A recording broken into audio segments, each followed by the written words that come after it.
The office camera picked them up perfectly. The footage was crystal clear. I watched as Megan stood guard at the door while Liam sat down at my desk, in my chair, and tried to wake up my computer. My work computer is heavily encrypted and requires a complex password and a physical security key, which was with me on my trip. He couldn't get in, but that wasn't the point. The point was that he was trying. I kept watching. I saw him get frustrated. I saw him start looking through the papers on my desk. He picked up a folder clearly marked with the name of one of my firm's biggest clients. He started to open it, and that's when I understood, this wasn't about an emergency. This wasn't about a work friendship. This was corporate espionage. For context, I work as a senior strategist for a major investment firm. My job involves developing long-term financial models for high-value corporate clients. It's sensitive, proprietary information worth millions of dollars. Liam, Megan's work husband, works for our biggest competitor. They weren't trying to get into my house. They were trying to get into my work.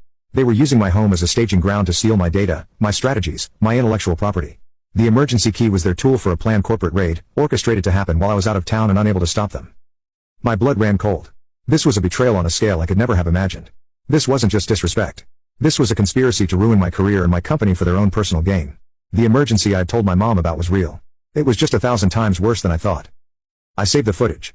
I downloaded it, backed it up to a secure encrypted hard drive, and then backed it up again. I didn't confront Megan. I didn't say a word. I went about my days as if nothing had happened, enduring her petty, silent treatment. She thought we were fighting about a house key. She had no idea I was now in possession of evidence that could not only end our marriage, but could end her career and send her work husband to prison. She thought she was punishing me. She had no idea I was preparing to deliver a consequence so total, so devastating that it would burn her entire world to the ground. Final update. It has been 2 months since I discovered the truth. For weeks, I lived a double life. At home, I was the quiet, distant husband. In private, I was a man